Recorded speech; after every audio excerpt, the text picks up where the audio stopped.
ஒரு பெட்டிஷன் கொடுக்க வந்திருக்கோம். நடந்து கொண்ட சட்டமன்ற தேர்தலில் துறைமுக தொகுதியில் தாவேகா சார்பில் நின்ன கேண்டிடேட் அசோக் என்கிற சினோரா அசோக்கும் அவரோட பார்ட்னரும் சேர்ந்து ஒரு கம்பெனின்ற பேரில் முழுக்க தமிழ்நாடு கவர்மெண்ட் பேரை யூஸ் பண்ணி ஒரு மோசடி நடத்தியிருக்காங்க. அந்த மோசடியில் எங்களை சார்ந்து மட்டுமே கிட்டத்தட்ட ஒரு 2 கோடி ரூபாய்க்கிட்ட அமௌண்ட் வந்து அவங்க வாங்கி வச்சுக்கிட்டு எதுவுமே தரலை.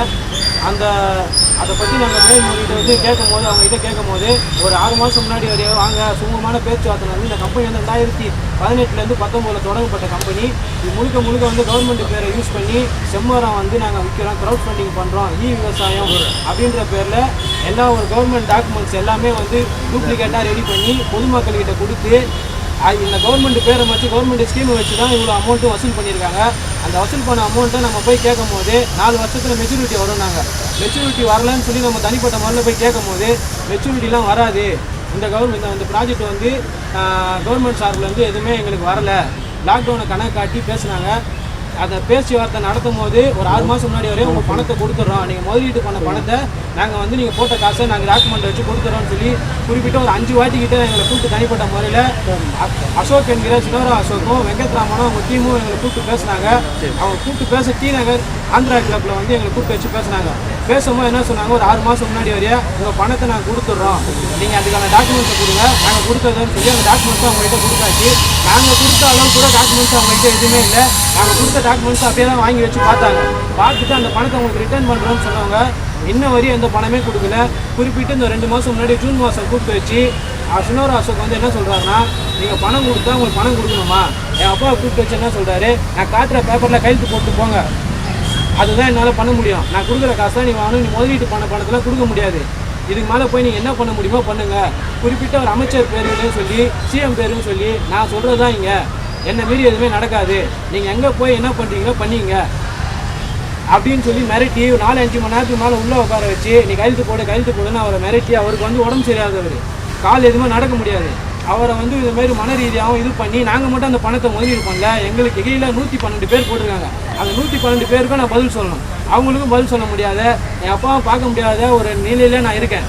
இப்போ அதை சம்மந்தப்பட்டு இப்போ அவங்க கால் பண்ணி மிரட்டுறாதும் கிளப்பில் கூப்பிட்டு வச்சு மிரட்டுறாதாகவும் தொடர்ச்சியாக இதே இருக்கிறதுனால சென்னை கமிஷன் ஆஃபீஸில் நாங்கள் அதுக்கு சம்மந்தமாக ஒரு பெட்டிஷன் கொடுத்துருக்கோம். அவங்க கூப்பிட்டு மிரட்டினதுக்கு அவங்க தக்க நடவடிக்கை எடுக்கிறேன்னு சொல்லி மேடம் சொல்லியிருக்காங்க. அது மட்டும் இல்லாமல் இந்த மோசடியான பணத்துக்கு நாளைக்கு வந்து ஒரு தனிப்பட்ட முறையில் சிசிபியில் ஒரு பெட்டிஷன் கொடுக்க சொல்லியிருக்காங்க. அந்த பெட்டிஷன் கொடுத்து காவல்துறை வந்து அது தக்க நடவடிக்கை எடுக்கிறேன்னு சொல்லியிருக்காங்க. காவல்துறையில் நாங்கள் அதுக்கான டாக்குமெண்ட்ஸ் எல்லாமே நாங்கள் கொடுத்துருக்கோம். அமௌண்ட் எவ்வளோ? அமௌண்ட் வந்து 2 கோடி ரூபாய்க்கிட்ட மோசடி பண்ணியிருக்காங்க எங்கள் ஒரு நபர்கிட்ட இருந்து மட்டும். அது போல் இன்னும் எவ்வளோ நபர் இருக்காங்க, எங்களுக்கு தெரிஞ்சால் ஒரு 4-5 பேர் இருக்காங்க, அது மாதிரி எவ்வளோ பேர் இருக்காங்க. இது டோட்டலாக வந்து ஒரு MLM ஸ்கீம் மாதிரி இவங்க மொத்தமாக பண்ணி எந்த பணத்துமே வந்து ரிலீஸ் பண்ண மாட்டாங்க. கேட்டால் எங்களுக்கு அவ்வளோ தெரியும் இவ்வளோ தெரியும், உன்னால் என்ன பண்ண முடியுன்ற மாரி கேட்குறாங்க. நாங்கள் வந்து ஒரு தனிப்பட்ட நபராக இருந்து எங்களால் எதுவுமே பண்ண முடியல, அதனால் காவல் ஆணையர் மீது நாங்கள் வந்து கம்ப்ளைண்ட் கொடுத்துருவோம். சார் ஒரே ஒரு கேரக்டர் வச்சுக்கோங்க சார், 100 பேரில் 99 பேர் 98 பேர் 95 பேர் தப்பாக இருக்கிறனால ஒரு நல்லவன் இருக்கக்கூடாது அர்த்தம் கிடையாது. அந்த நல்லவன் நான், அதில் எல்லோரும் நல்லவன் இருக்கலாம், எல்லாரும் இப்படி பேசாலும் நான் கிடையாது. நீங்கள் எந்த கேள்வி வேணா கேட்டு நான் பதில் சொல்கிறேன், ஏன்னா எழுதி வச்சு பேசாலும் நான் கிடையாது.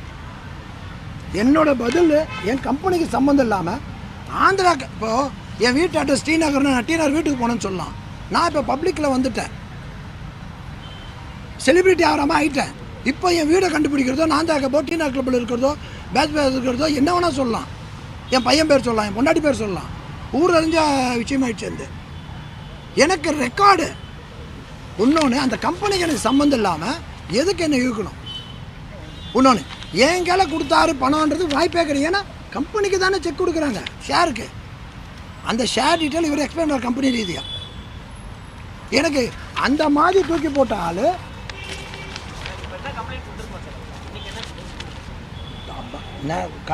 கடுமையான நடவடிக்கை சார். ஒரு மனுஷன் வாயத்தை எதுக்கு சார், ஒரு பேண்ட் ஷர்ட் போட்டு எதுக்கு சார்? மான மரியாதைக்கு. எனக்கு உலகத்தில் யாருமே எனக்கு வேணாம், மான மரியாதை எனக்கு முக்கியம். அப்படி வாழ்ந்தவன் நான். அப்படி மான மரியாதை போகிற அளவுக்கு ஒருத்தர் கொடுத்துருக்கானா கடுமையான நடவடிக்கை எடுக்கணும். கொலை குற்றத்தோட மோசமான குற்றம் இது.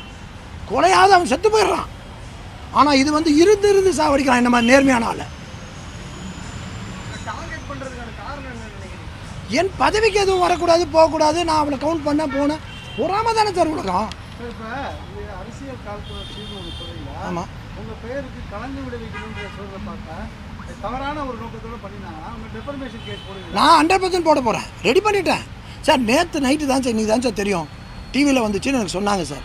அதுக்கப்புறம் ஃபாஸ்ட்டாக எடுத்து சார், எனக்கு 60 வயசு சார், எனக்கு ஒரு பொய்யான ஒரு பதட்டம் இருக்குமா இல்லையா சார்? யாருக்குமே வராதா? எல்லாம் சொன்னாங்க பதட்டெல்லாம் பேசுங்க. எதுக்கு பதட்டெல்லாம் பேசணும்? நான் பதட்டத்தில் தான் இருக்கேன், நான் நொடிஞ்சு போய் தான் இருக்கேன், நான் ஒத்துக்கிறேன், மறைக்க எனக்கு விரும்பலை. இந்த மாதிரி யாராவது சம்மந்தப்பட்டவங்க வந்தால் எல்லாருக்கும் வலிக்கும் சார்.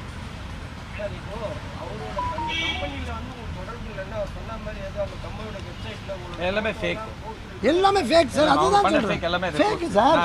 சார் நான் அது இவருக்கு ஒன்று சார், இதுக்கு மேலே கிடையாது சார், தயவுசெய்து பாருங்கள், நீ கேட்டேன். ஏன்னா இது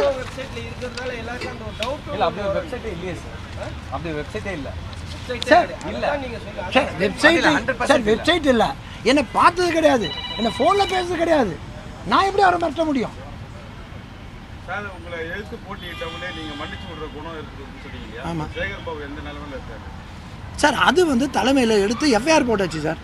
இல்லை மன்னிச்சு விடுற குணம் இப்போ அதே சண்டை தான் இருக்கா, நட்பாயிட்டீங்களா அப்படி கேட்க? இல்லை சார், அது வேற. இப்போ சப்ஜெக்ட் நான் பார்த்துருக்கும் போது நீங்கள் அரசியல் இதாக போகிறீங்க. இல்லை சார், தப்பாக எடுத்துக்காதீங்க. நீங்கள் கேட்குற பிரஸ் தான், நீங்கள் என்ன வேணால் கேட்கலாம், உரிமை உண்டு, உங்களை மதிக்கிறேன். ஆனால் மனசை புண்படுத்துகிற இந்த நேரத்தில் எந்த கேள்வி, அரசியல் கேள்வியே வேணாம் சார், ப்ளீஸ். அவரும் அதில் பின்னணியில் இருக்காரோ? எவனையுமே நம்ப முடியல சார். மனித ஜென்மத்தை எனக்கு எடுத்து போச்சு சார். மனித ஜென்மத்தை யாரை நம்புறது எனக்கு புரியல சார். நேர்மையாக நான் வர்றதுக்கு இப்படி ஒரு இதா சார்? இதனால் எவ்வளோ ஃபோன் சார் எனக்கு, யோசிச்சு பாருங்க சார். ஆம்பளை அழகக்கூடாதுன்னுவான், ஏன் துக்கத்தில் ஆம்பளை அழகக்கூடாதா? பொம்பளைங்க தான் அழகணுமா? நான் அழகக்கூடாதா? அவ்வளோ பதட்டத்தில் இருக்கேன் சார். எனக்கு அரசியலே பிடிக்கல சார். என் தளபதி ஒருத்தர் நல்ல மனுஷனுக்காக நான் நின்றுட்டுருக்கேன். எனக்கு பதவி எதுவுமே எனக்கு ஆசை கிடையாது சார். 20 கோடி தூக்கி போட்டேன் சார், எனக்கு 5 கோடி தூக்கி போடுறேன் சார். இவன் ஏதாவது சம்மந்தப்பட்டிருக்கானா சார்? ஒன்று இவன் ஏதோ 3 லட்சமோ போட்டு அவனுக்கு பணம் தேவை, இவங்களுக்கு நான் அழிஞ்சாதான் அவன் பதவியில் வர முடியும், இல்லை ஏதோ வரணும், அந்த ஆசை. ரெண்டு ஆயோகங்களும் ஒன்று சேர்ந்துட்டானுங்க சார். அது நான் தான் சொல்கிறேன், நான் ஒரு 4 டிகிரி முடித்தவன், நாகரிகம் கருதி பேர் சொல்லாமல் இருக்கேன். நாகரிகம் கருதி பேர் சொல்லலாம், எனக்கு யார் என்ன எல்லாம் தெரியும். அது தலைமையில் நான் என்னவோ சொல்லுவேன். இன்றைக்கி மொத்தம் ஆட்சிக்கு பல பேர் காலேஜ் சீட் வாங்கி கொடுத்துருக்கேன். விஸ்வநாத் மினிஸ்டர்களை போய் கம்பெனி எடுத்து கூட காலேஜ் சீட் வாங்கி கொடுத்துருக்கேன். எல்லாம் பண்ணியிருக்கேன், நல்லது மட்டும் தான் செஞ்சிட்ருக்கேன். அப்படிப்பட்டு என்னுடைய வளர்ச்சியை தடுக்கணும், என் பேரை தடுக்கணும். எனக்கு பழக்கப்பட்டவங்க யார் இருந்தாலும் யார் இருக்காங்கன்னு எனக்கு தெரியல. எல்லாரும் கேட்டு பாருங்கள் என்னோடய கேரக்டரை. மற்றவனுக்காக ஓடி உழைக்கிறேன். என்ன களங்கப்படுத்தணும், கட்சியிலேருந்து ஒழிக்கணும் பண்ணுறதுக்காக பண்ணுற சூழ்ச்சி நீங்கள் சொல்கிற எல்லாருமே இருக்கலாம். நீங்கள் கேட்ட கேள்விக்கு சொல்கிறேன். நீங்கள் கேட்ட கேள்வி பிரகாரம் துறைமுகத்தில் அரசியல்வாதிங்க தான் 2 அட்வொகேட்டு, அதில் 2 அட்வொகேட்ஸு. நேரம் வரும்போது நான் பேர் சொல்லுவேன். சம்பவம்னா புரியல. பிரச்சாரத்தை நிறைய எனக்கு துவங்கள் பண்ணாங்க, நிறைய பேர் பண்ணாங்க. அதையும் மீறி நான் நின்றுட்டேன். இப்போ நான் வர்றதே என்னை ரசிக்கிறவங்களுக்கும் என் ஃபாலோவர்ஸ் இருக்கவங்களுக்கும் இது தெளிவுபடுத்துறதுக்காக மட்டும்தான். 2வது என் தலைமையில் யாராவது தகவல் எடுத்திருந்தால் அது புரியறதுக்காக மட்டும்தான் இந்த இன்டர்வியூ. யாருமே எதுவும் கேட்கல சார், ஒன்றும் பண்ணல. தலைமையில் கொடுத்து இந்த கமிஷன் ஆஃபீஸ்களை கொடுத்து சிவியர் ஆக்ஷன் எடுக்க சொல்லியிருக்கேன். ஏன்னா அதுதான் நான் சொல்கிறேன், இவர் மேலே 100% பெரிய நடவடிக்கை.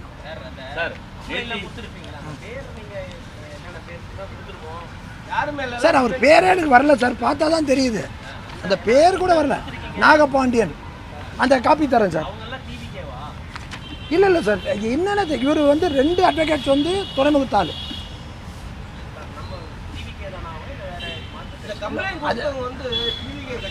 அது தெரியாது சார், யாருனே தெரியாது, ஆனால் பார்த்தது கிடையாது. அவர் என்ன காது எதுவும் சார். அசோக் சார் நேற்று அந்த கம்ப்ளைண்ட் பார்ட்டி பேசும்போது என்ன பண்ணாங்க,